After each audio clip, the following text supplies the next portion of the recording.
2022년 올해 주제가 뭐였습니까? 네, 견실, stand firm 이었습니다. 우리 주제 말씀을 같이 한번 읽어보겠습니다. 시작!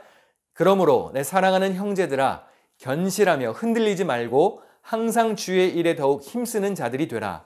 이는 너희 수고가 주 안에서 헛되지 않은 줄 알미라. 견실한 믿음으로 흔들리지 말고 주의 일에 더욱 힘쓰는 한 해가 되자고 했습니다. 견실하고 흔들리지 않으려면 기초가 튼튼해야 하지요. 그래서 신앙의 기초를 견실히 하기 위해서 영적 내진 설계를 잘 하자는 취지에서 내진 설계 시리즈 말씀을 이어가고 있습니다. 신론, 인간론, 죄론, 구원론 등 기독교 신앙의 기초를 하나씩 배워가고 있는데요. 오늘은 사탄에 대한 말씀을 전하려고 합니다. 오늘까지는 이렇게 내진 설계 시리즈 말씀을 이어가고요. 다음 주일부터는 잠시 이 시리즈를 쉬어가려고 합니다. 다음 주일부터는 우리 안원손 목사님이 준비하신 새로운 시리즈로 은혜를 나누게 될 것입니다. 제가 어렸을 때 교회 학교에서 이 사탄에 대한 말씀을 들으면 이런 이미지를 상상하곤 했었습니다. 어둡고 무섭고 또 공격할 준비가 되어 있는 괴상망측한 뿔 달린 생명체를 떠올렸습니다.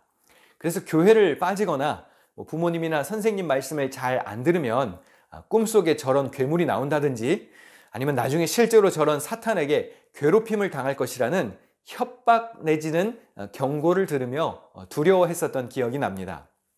여러분은 어떠십니까? 사탄, 마귀, 귀신 이런 이야기를 접하면 저처럼 저런 무서운 이미지들이 떠오르시는지요? 우리가 신앙생활하는 사람으로서 가장 권위를 두어야 할 자료는 바로 하나님의 말씀인 성경입니다. 성경 말씀을 최고의 가치로 여겨야 합니다. 그렇다면 성경에는 사탄을 어떻게 설명할까요? 사실 성경에 사탄에 대한 정확한 정의는 나와 있지 않습니다. 사탄이 어디에서부터 왔고 어떤 일을 주로 하고 사탄이 어떻게 생겼고 어떤 사람들을 주로 괴롭힌다는 등 이러한 구체적인 정보가 부족합니다. 간혹 성경의 인물들이 환상을 통해서 이상한 생명체를 목격하는 경우가 있기는 합니다. 그러나 그것이 사탄의 모습이라고 단정하기는 어렵습니다. 게다가 그런 환상 등에 등장하는 생명체는 정확히 묘사가 되지 않기 때문에 우리가 이렇게 그림으로 그려내기란 무리가 있습니다. 사탄의 생김새가 성경의 관심사는 아니라는 뜻이겠죠. 그렇다면 성경 말씀을 통해 우리가 찾을 수 있는 사탄에 대한 단서는 무엇이 있을까요? 우선 구약 성경에 등장하는 사탄을 보겠습니다. 사탄은 히브리어로 사탄입니다. 예전에 사용했던 개역 한글 성경에는 이것을 사단이라고 번역을 했는데요. 요즘도 어른들 중에서는 사단이라고 발음하시는 분들이 계시죠. 그것이 틀린 것은 아닙니다. 이렇게 지적할 필요는 없겠지만 개역개정 성경은 사탄이라고 번역을 했고요. 히브리어 원문의 발음은 사탄입니다. 히브리어 사탄은 고발자, 적대자, 방해자라는 뜻입니다. 신약 성경에 나오는 악마나 귀신의 개념이라기보다 하늘에 있는 어떤 천상의 존재 중 하나로 이해해야 합니다. 대표적으로 욥기 1장에 보면 하나님 곁에 사탄이 등장하죠. 하루는 하나님의 아들들이 와서 여호와 앞에 섰고 사탄도 그들 가운데 온지라. 하나님의 아들들, 그러니까 천상에 소속된 영적 세계의 구성원들을 가리키는데요. 천사라고 표현할 수도 있겠죠. 이들 중에 사탄이 함께 등장합니다. 사탄은 세상을 두루 다니며 감찰하고 하나님께 와서 고발하는 역할을 합니다. 스가랴 3장에도 비슷하게 등장하지요. 대제사장 여호수아는 여호와의 천사 앞에 섰고 사탄은 그의 오른쪽에 서서 그를 대적하는 것을 여호와께서 내게 보이시니라. 여호와께서 사탄에게 이르시되 사탄아 여호와께서 너를 책망하노라. 예루살렘을 택한 여호와께서 너를 책망하노라. 여호와 하나님의 통제 하에 고발자, 대적자 역할을 하는 천상의 존재가 바로 사탄입니다. 조금 전 말씀에서 사탄은 유다와 예루살렘의 죄를 고발하는 역할을 합니다. 구약시대에서 그리스 제국시대, 헬라 시대라고도 하죠. 이 헬레니즘을 거쳐 신약시대에 오면 사탄의 모습이 조금 바뀌어 있습니다. 영적 악마의 개념으로 자리를 잡죠. 그래서 신약 성경에서는 사탄이 사람의 몸속으로 들어간다든지 그 안에서 질병을 일으키기도 하고 또 사람의 마음을 지배하기도 합니다. 누가복음 13장에 보면 18년 동안 등이 굽어서 펴지 못하는 여인이 등장합니다. 성경은 그 여인의 병이 단순한 육체적 질병이 아니라 사탄으로 인한 영적 질병이라고 설명합니다. 누가복음 13장 16절입니다. 18해 동안 사탄에게 매인받은 이 아브라함의 딸이라고 설명을 하죠. 또 예수님을 배신하고 넘겨준 가룟 유다도 그의 행실도 사탄의 지배에 의한 것으로 묘사합니다. 누가복음 22장 3절과 4절입니다. 12 중에 하나인 가롯이라 부르는 유다에게 사탄이 들어가니 이에 유다가 대제사장들과 성전 경비 대장들에게 가서 예수를 넘겨줄 방도를 의논하매. 자, 이렇게 사탄은 구약에서는 죄를 고발하고 우리를 적대하는 천상의 존재로 등장하고요. 신약에서는 각종 질병과 죄를 일으키는 그런 악마적인 존재로 등장합니다. 우리가 만약에 이렇게 사탄을 이론적으로만 이해하고 끝나버린다면 이것은 지루하고 딱딱한 교리에 지나지 않을 것입니다. 사실 사탄은 우리의 실제 삶과 그리 멀리 떨어져 있지 않습니다. 오늘 본문이 그 사실을 잘 알려주지요. 사탄은 앞서 말한 것처럼 대적자 또 악마와 같은 존재이지만 그 사탄이 바로 내가 될 수도 있음을 기억해야 합니다. 오늘 본문은 예수님이 제자들에게 처음으로 부활과 죽음에 대해서 말씀하시는 내용입니다. 마태복음 16장 21절입니다. 그때부터 예수께서는 자기가 반드시 예루살렘에 올라가야 하며 장로들과 대제사장들과 율법학자들에게 많은 고난을 받고 죽임을 당해야 하며 사흘째 되는 날에 살아나야 한다는 것을 제자들에게 밝히기 시작하셨다. 자, 이전까지 예수님은 권위 있는 가르침과 다양한 기적을 통하여 당신이 하나님의 아들이라는 사실, 또 메시아라는 것을 드러내는 일에 주력하셨습니다.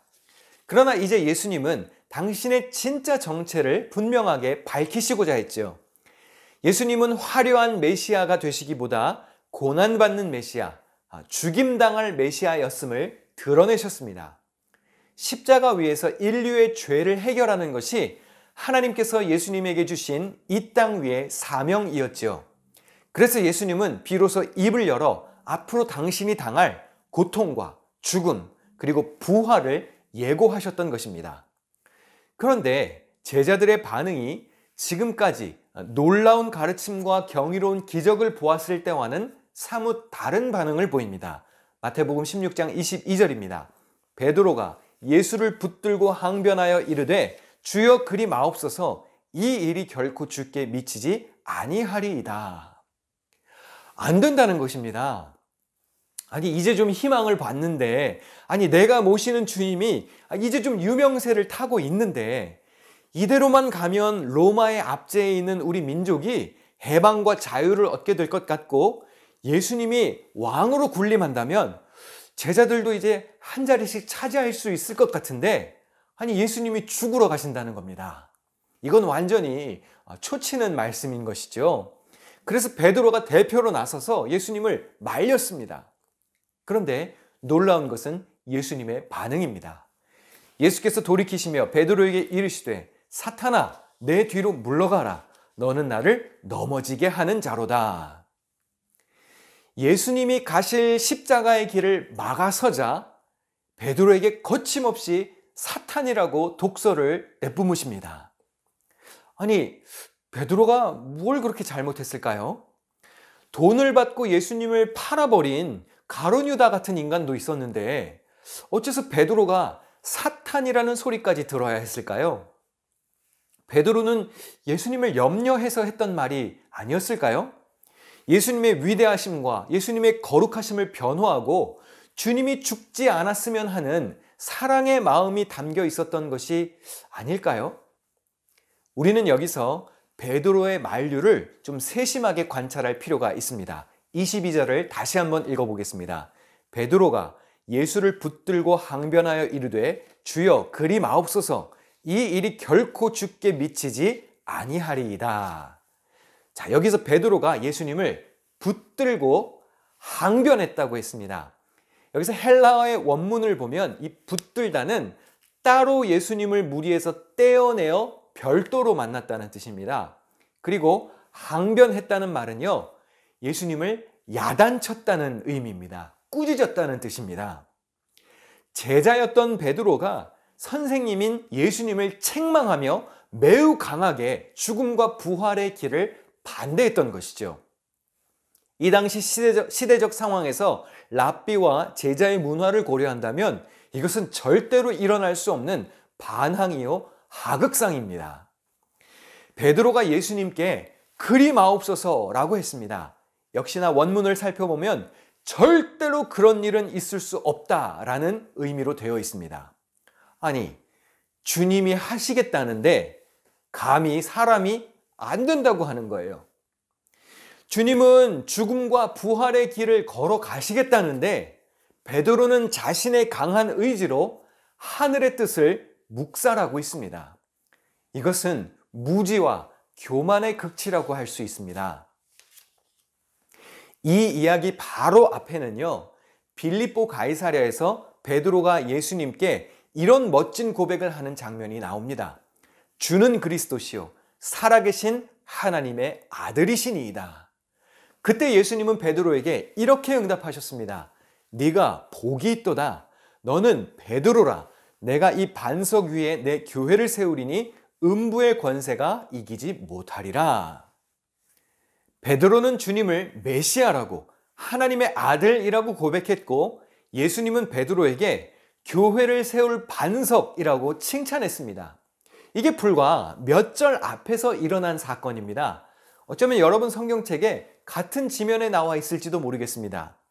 그런데 지금은 베드로가 예수님의 뜻을 가로막으며 주님을 책망하고 있습니다.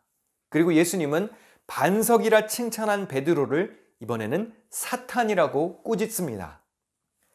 믿음의 반석이 한순간에 걸림돌이 되었고요. 천국의 열쇠를 받은 자가 갑자기 사탄으로 전락해버렸습니다. 베드로가 왜 갑자기 사탄이 되었을까요? 본문 23절입니다. 사탄아, 내 뒤로 물러가라. 너는 나를 넘어지게 하는 자로다. 네가 하나님의 일을 생각하지 아니하고 도리어 사람의 일을 생각하는도다. 예수님의 뒤에서 주님을 따라가야 할 제자가 하나님의 뜻을 따라 순종해야 할 제자가 예수님보다 앞서갔던 것입니다. 그래서 예수님이 내 뒤로 물러가라 라고 말씀하신 것이죠. 감히 인간적인 생각으로 하나님의 뜻을 뒤흔들려 하지 말고 주님의 뒤에 서서 겸손히 잘 따라오기나 하라는 것입니다. 마태복음 4장에 보면요, 예수님이 광야에서 사탄에게 시험을 받으십니다. 3번씩이나 예수님을 유혹한 사탄에게 예수님은 이렇게 말씀하셨습니다. 사탄아, 물러가라. 기록되었으되 주 너의 하나님께 경배하고 다만 그를 섬기라 하였느니라. 광야에서 사탄에게 질책하신 말씀을 베드로에게 똑같이 사용하고 계십니다.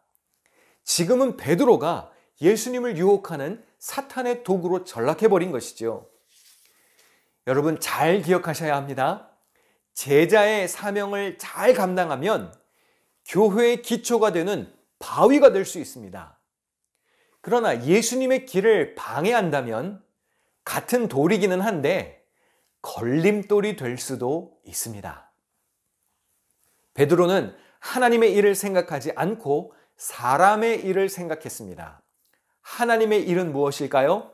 인간의 구원을 위해 십자가로 향하는 길이었습니다.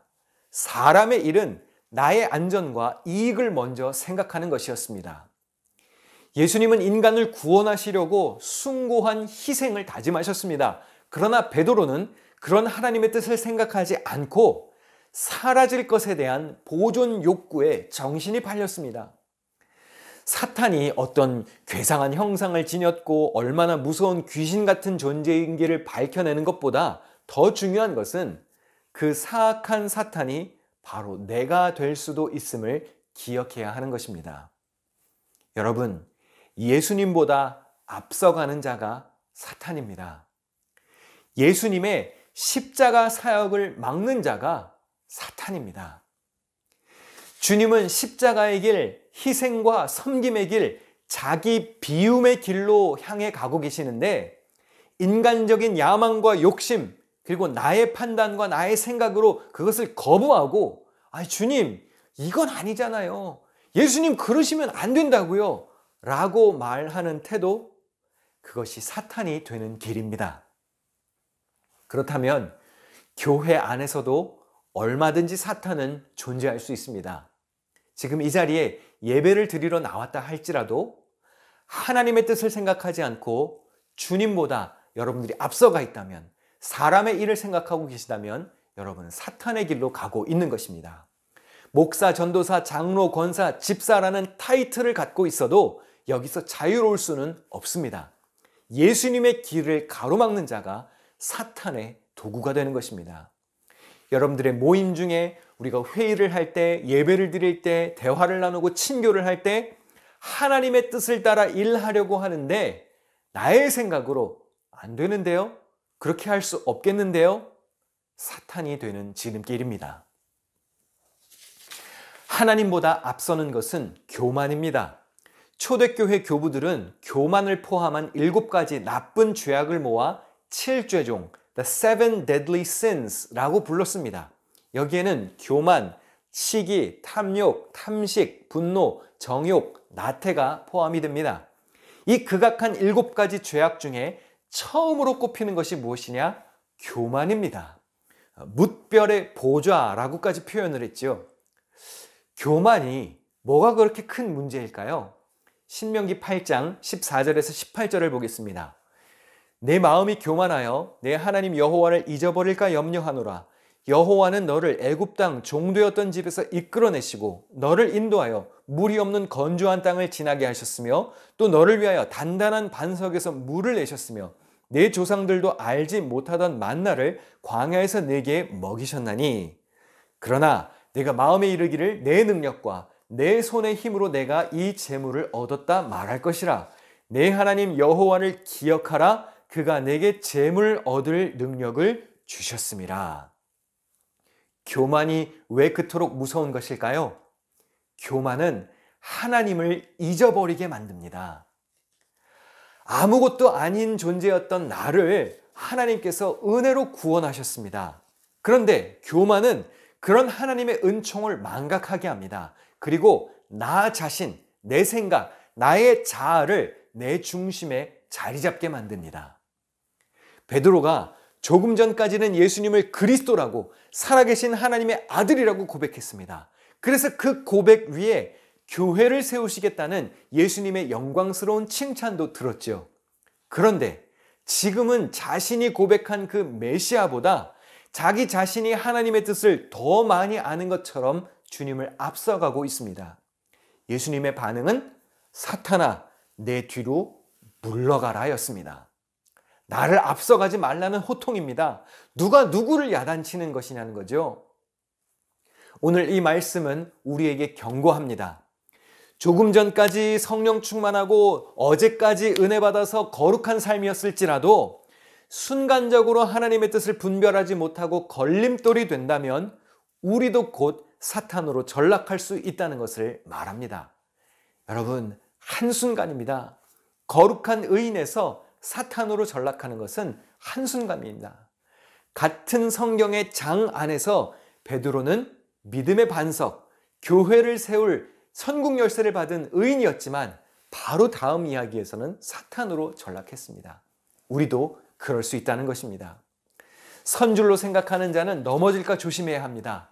교만은 패망의 선봉이고 거만한 마음은 넘어짐의 앞잡이라고 했습니다. 가장 큰 원수인 사탄이 가장 가까운 수제자 베드로를 통해서 예수님을 유혹했습니다. 여러분과 가까운 사람, 여러분이 사랑하는 사람이라고 할지라도 사탄의 도구가 되어서 하나님의 뜻을 좌절시키는 유혹이 올 수도 있음을 기억해야 합니다. 하나님의 일을 생각하지 않고 사람의 일을 생각하는 것이 이렇게도 무서운 결과를 가져옵니다. 우리가 종종 부르는 찬양 중에 오늘 이곳에 계신 성령님이라는 찬양이 있습니다. 후렴 가사가 이렇습니다. 주님보다 앞서지 않고 겸손하게 주님의 말씀 기다리니 주님 손에 우리를 드립니다. 사랑으로 인도하소서. 우리가 이게 잘 안 돼서 사탄이 되는 겁니다. 문제는 우리가 자꾸 주님을 앞서간다는 것이죠. 내 생각에 맞지 않으니까 안 된다고 주님을 붙잡습니다. 그리고 항변하여 주님을 책망하기까지 합니다.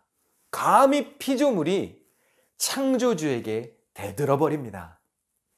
사랑하는 성도 여러분, 우리가 걸어가야 할 길은 십자가의 길입니다. 마태복음 16장 24절을 같이 읽겠습니다. 시작. 누구든지 나를 따라오려거든 자기를 부인하고 자기 십자가를 지고 나를 따를 것이니라.